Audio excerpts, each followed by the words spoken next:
Another game from my childhood that I absolutely love. World of Tanks. Seek and Destroy. A game where made-up nations are comprised of living vehicles without any real explanation as to how any of it works. I never cared anyway. It's not like there's a deep, intriguing story. This is another game where the love is for the gameplay. Enough setup, time for corruption. Right off, we're starting in some action. Gee, I wonder who's supposed to be the bad guys. It can't be the German tank in black and red.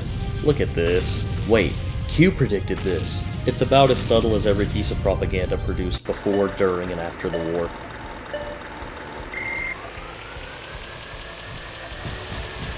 Then God must go.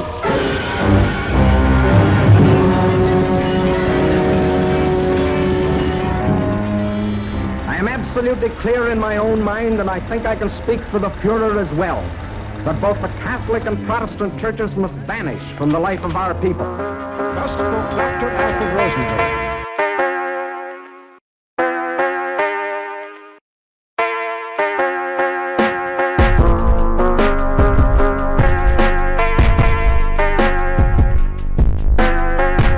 Way to show respect to your former ally, Japan. The Brits would hate to see this. It'd probably be a national tragedy for them, despite the absolute destruction they've caused themselves. There, we've got a name, Proton. That's the nation we belong to. Wait, Rhodes Child? I'm not gonna touch that one. We get dropped right into combat. No tutorial, no time. After all, this game's main story is minuscule. I'm extremely confused as to who these traffic lights are for. One is on a main road, not at the intersection, and the other goes to the garage? Luckily for us, everyone else wears a flag of their country, marking targets for us. Even the leaders of each side, both of which are painted with their nation's colors and emblems. Yeah, because I couldn't tell which team Hoffman is on. I'm really glad they put a little flag on him for me. We win the engagement, but the town is in ruin. Did it, Patrick! We saved the city! I never thought about it before, but what's with the language? The shops and buildings I can use are in English, understandably, but everything else is in, I don't know. Some of it looks German, some of it looks completely made up.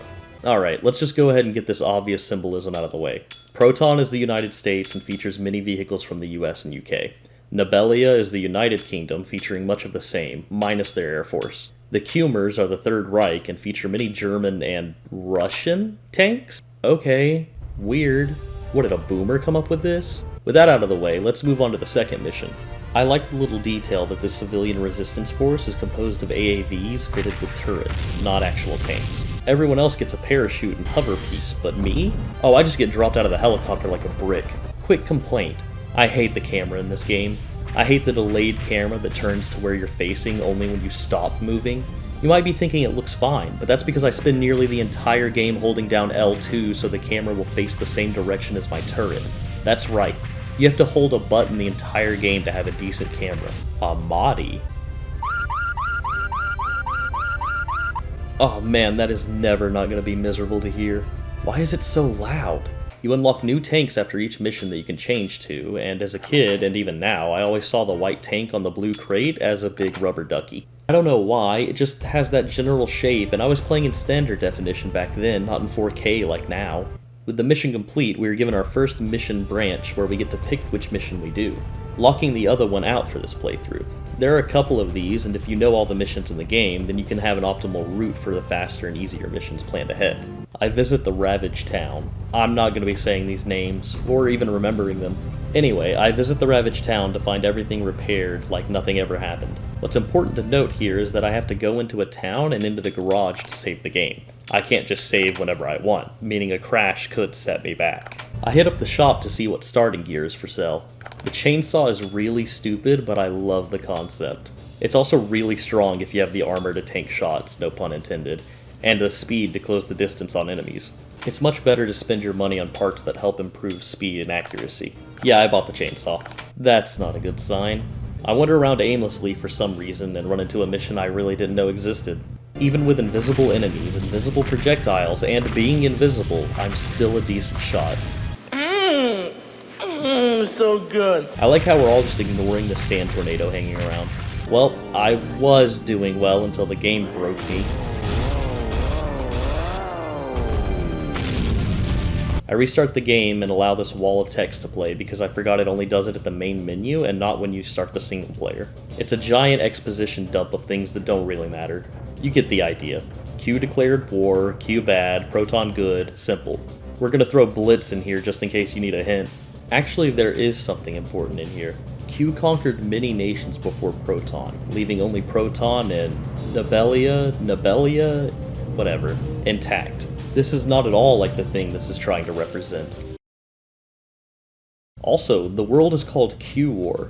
What did you expect to happen? That's a cool visual, but you don't get anything like that. Proton loses 80% of their land, and then suddenly the main protag just jumps in and saves everyone. At least we know for sure that this is Japanese. I wasted a lot of time and bought different parts this time around. Sorry to those who wanted to see the chainsaw in action.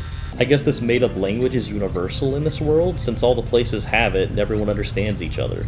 It's weird how far you have to go in this town to exit. And yes, I know there's an exit button to save time.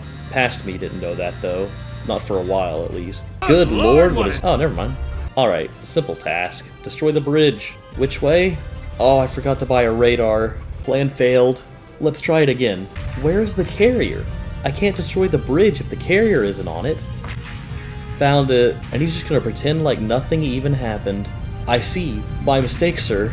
Okay, the first bridge was a bust, but that was because the carrier decided to drop in like I did on the second mission. I also took quite a beating to make it over to the second bridge, but I can still pull it off.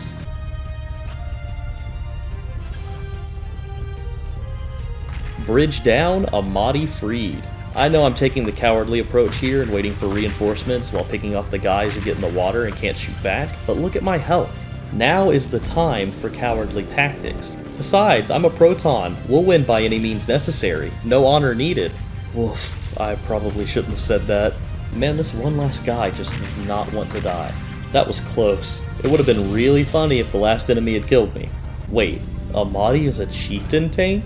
Boy, this game was ahead of its time. Ugh. Just like a Rhodes child to interrupt my plans with a loud entrance. It's okay, there's no reason to lose my head over it. I waste a lot of time in this game going back to cities to see if there are new parts I can buy. Wait a second, do you see what I see? Birds. There are birds. What? I thought this world was only vehicle. What do they eat? Are there fish? Or are they birds? An evolving world. The need... Maybe everyone is just in a vehicle instead of walking the streets. No. The houses have garage doors for their entrances. This world is made of living vehicles. I'm not even asking about how they make parts and structures and assemble one another. I just want to deal with the ramifications of adding in wildlife to a world of metal. Hey, there's a church up here. Base. That singular small building up there hardly seems worth the trip, but I guess the view would probably be pretty nice. Quick battle before leaving for the shop. I have no idea what the old speaker does. I think it's nothing. I'm pretty sure it's an unused asset that just wastes your money. Parts purchased. Tank customized. Time for the next mission. Destroy 4 towers in 3 minutes? Easy. I bought a radar so I can see enemies on my little screen down there and a CPU so I can actually lock onto targets. Maybe not so easy.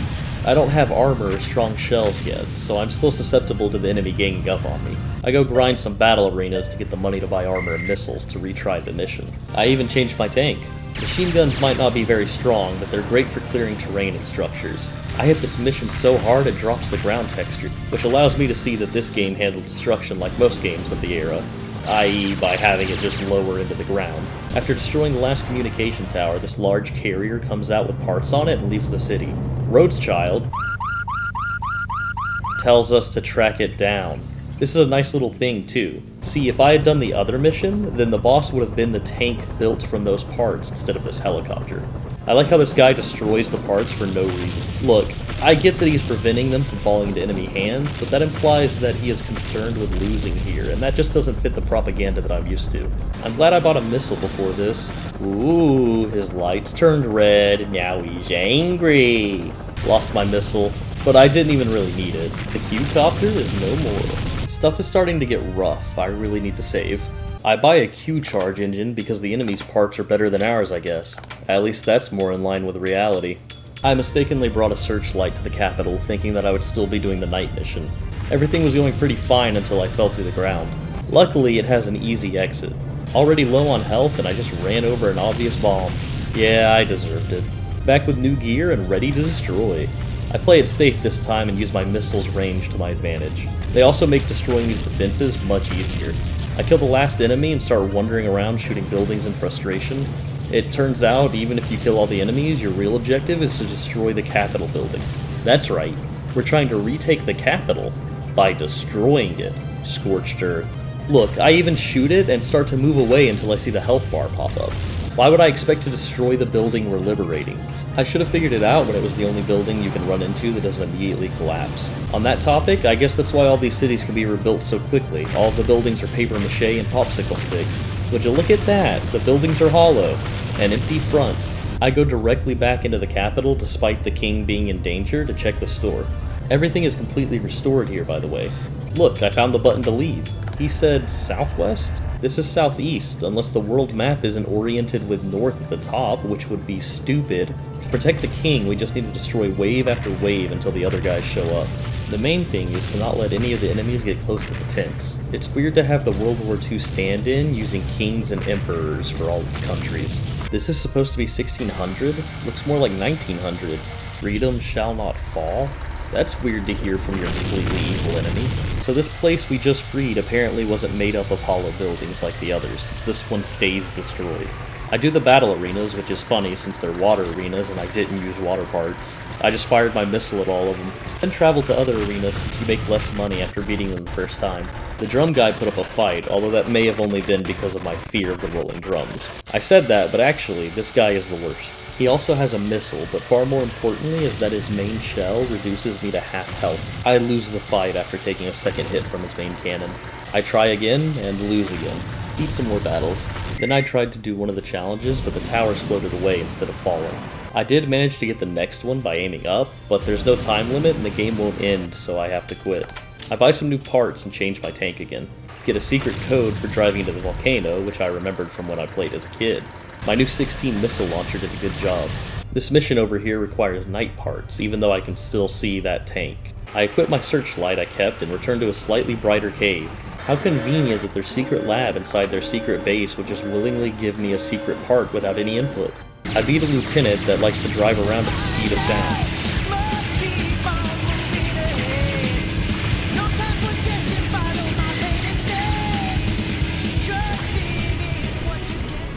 Upon my attempt to return, I am stopped by an actual boss fight, just literally being dropped right in front of me.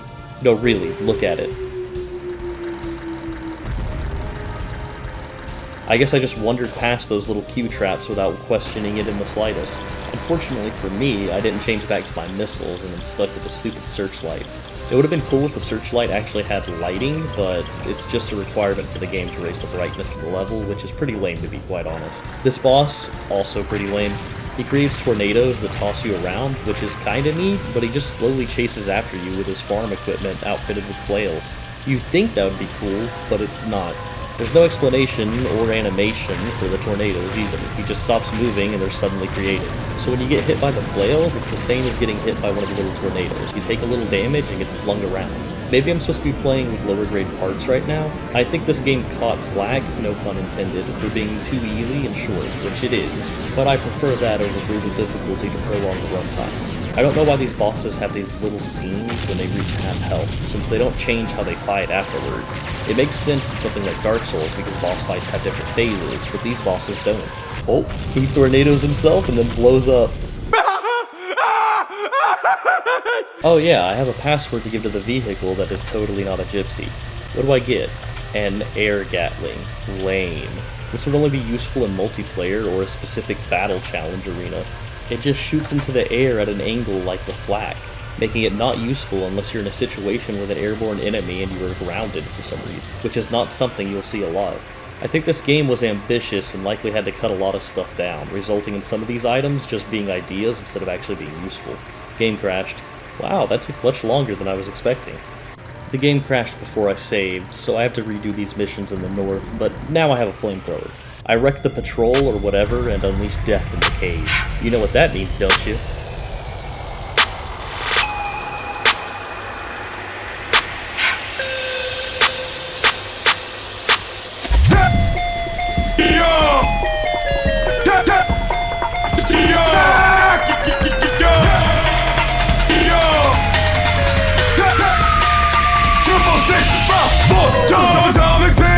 penetration, rapid fire through your skull. Shot it on, we're taking it back to the days of trying to lose control. Carving in a blaze of fire, racing through my bones. Oh shit, I'm feeling it. Tachyon! Hell yeah, fuck yeah, I feel like killing it. Tachyon! Alright, that's like what it's like to experience. Tachyon! Out of the blue, wind through the bag, door coming through like fuck, what was that? Hanging on over to make me feel so heated. How we creep without showing you jack. Shit from below, give a shit if you know, cause even if you did, bet you keep coming back. Rap for more, need a man, yo, addicted to the heat, we make beats cash. Digital bleed through death, deep track, epileptic seeds, every head we crack. Like EPMD, snapping access, we tap energy from everything on and off the map. Oh shit, I'm feeling it. Tachyon! Hell yeah, fuck yeah, I feel like killing it. Tachyon! Alright, that's like what it's like to experience. Tachyon! This idiot doesn't even stop if he hits you, which means that I can just wail on him with all I have. That guy got hit in the head with a coconut! I go get my air Gatling once more before buying a C-motor. I do the fishbowl battle and barely lose the race despite being in a very heavy tank. I run it again and just barely win this time. Now we can start the next mission, which is the reason I bought the C-motor. There is no way this tank should be able to handle all these helicopters, planes, cruisers, and an aircraft carrier. They sink way too easily. Also, apparently the 5th Fleet is just 3 carriers that have no defenses. We break through with a single ship and the enemy gets to keep their aircraft carrier because I forgot about it until it was too late. Boan? Hold up. This Britain stand-in country has their army led by this? Do any of you know what this is? This is a Merkava 3, an Israeli tank. Why would there be an Israeli tank in this war in the first place? The tanks have all been World War II themed until this. Israel wasn't a country until after the war instead of Madagascar. This seems a little sus on the devs' part. A little based even. Or I could just not think about it because we're in a world with flying laser tanks that can drive across the ocean. General Skysiva is the next boss, and despite the really cool battleship design, he's a pushover like all the enemies in this game. So much for Proton Intel or Recon. Now we can begin our invasion of the Q-Stein Empire. It has great defense, but can't notice a group of enemy tanks just hanging around in it. Wait, Heinkel 111s? Okay. Ah, he meant that the air defense is great. Is that why we're going in at night to destroy the defenses? To allow Nobelia to bomb them with their confiscated Heinkels? Or do they just have German planes? Oh, the searchlight just gives you an aura of light. Still doesn't work very well, and the enemies are much brighter than their surroundings. These guys just let me burn them. No resistance whatsoever. Defense is so strong that they are destroyed by just touching them. I like how the animation doesn't stop on the anti-air when it sinks into the ground, and the light doesn't go out when it sinks either. Apparently these tanks can somehow get themselves under the sand to hide in it, and then get out of it to attack. Well, attack is a strong word. Why wouldn't they all just come up at once? This guy drops out of the sky and I lose because the ally AI is somehow even worse than the enemies. I just used my missile launcher this time instead of the flamethrower. I returned to Gloonstadt, dang it, I said that one, to buy a laser and test it out. It doesn't work against the roll drum guy. If the enemy was regularly equipped with those, this would be a very different game. I try him again, but this time I use the low ceiling to my advantage with this hill. His drums are too big and hit the ceiling while my missiles fly straight through the gap. I also tried the web battle.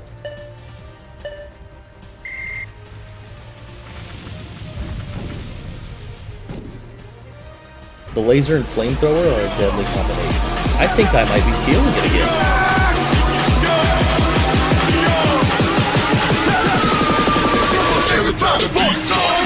Penetration, rapid fire through your skull. Shot it on, we're taking it back to the days of trying to lose control. Carving in a blaze of fire, raging through my bones. Oh shit, I'm feeling it. Tachyon! Hell yeah, fuck yeah, I feel like killing it. Tachyon! Alright, that's like what it's like to experience. Tachyon! Out of the blue, wind through the bag, all coming through like fuck, what was that? Hanging on over to make me feel so heated. How we quit without showing you shit. Shit from an old, give a shit if you know, cause even if you did, better keep coming back. Rap for more, need a man, yo, addicted to the heat, we make beats cash. Digital bleed through death, deep track, epileptic seeds, every head we crack. Boss time? Oh man, this is not the boss to have a laser and a flamethrower for. The idea is to just destroy these 4 engines, but taking one out should send it down, and 2 on the same side should most certainly bring it down. I defeated after slowly firing missiles the whole fight. This is the second time they've used this joke. Both times you have the Japanese double-banded. Game crashed. Oh no, when was the last time I saved? Have to rush through these missions again. This time I'm ready for the air battle. It goes down much faster. I buy myself jet parts as a reward. We have to push through a World War I-esque no man's land and punch through the enemy's line. Silly tracks on tank are too big. My weapons aren't working. Oh, I see why now. My missiles are shooting out from way above me. I think my hitbox is removed. Let's just leave and come back. There we go. It's a long, drawn-out battle that ends with everyone becoming invisible again. Well, we flickered this time. They don't show up on the radar either. Our guys finally make it at some point when there's almost nothing left. Amadi is dead. He got killed by big dog status over here. You want to stay away from him because he can crush and freeze you, but I have close-range weapons equipped.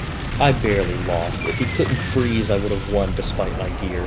I do it again and only receive a scratch the whole fight. Huh. It's weird that the rest of the model vanished, but those rocket launchers and the mortar pod didn't. We get a somber scene looking over the destruction caused by this. I hate you! I change tanks and buy the big dumb missile. What is the big dumb missile, you ask?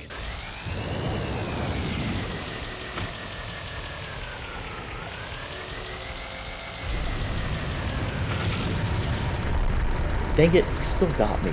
Here we are, Germany 1945. I mean Q-Stein Empire 211. I know where to go, but you have to kill everyone before challenging the Emperor instead of letting these guys handle it. I finally defeat all the enemies, despite some difficulties, and move into the courtyard of this giant tower thing. Behold, the Emperor, Mr. Q-Stein himself. Oil that door, man. What is wrong with you? Alright, so I don't have the best loadout for this, but I beat him. At least the first phase. That's right, the final boss has phases. It is a Japanese game after all. The second phase is really easy as well.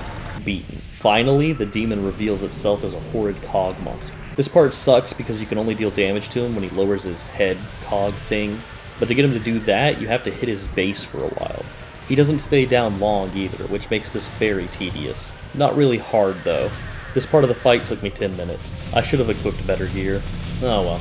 We get our final cutscene of us in the capital going to meet the king to get our honors. Well, it's the thought that counts, I guess. Even Nibelia's king is here. All the other nations are dead though. It's all Proton now, baby! Seek and destroy. Wait, Amadi? So that's Bergstrom, Hoffman, Germanaro? These were just names of the people involved. Tiffany Watana Porn. That's a rough name, lady. There's the other boss I could have fought. I guess this explains the names, so I guess that means it wasn't the Japs who made the main enemy a shape-shifting Q-Stein, or important leaders to be Bo-An and a Rhodes child. In all reality, this game is nonsensical because it was made for children by a Japanese toy company to promote their product. This game has the name in the Japanese version to tie it in, and yes, they did make toy tanks. The game is super easy and short, but it was made specifically for children. I know because I loved the game as a kid. I was always excited to see what new parts I could buy and customize my tank with. If it had been more like a simulation or something more difficult, I probably would have disregarded it. It's a special little gem that doesn't get much love. It even had multiplayer. Sure, it was only 2-player, but you could do any of the battle or challenge arena. It would have been nice to let us have larger maps from a single player and maybe do some co-op, but again, this was more of a promotional advertisement than anything. There are plenty of other complaints I could make, but I won't. I love this game still, despite its issues and simplicity. I mean, come on, you get to customize tanks with ridiculous parts. Remember the chainsaw? Beating the game gives you angel wings to put on your tank. Really, I think the biggest issue of this game is the translation, unless the script was really that bad. I know I just said I wouldn't bring anything else up, but certain details are lost in translation and can make it harder to tell what's happening. It's kind of important to always have your game translated properly. Alright, that's enough on this. If you've never played it, I suggest giving it a go. It's not a super popular game, so you can get your hands on it for cheap. That's it. God bless.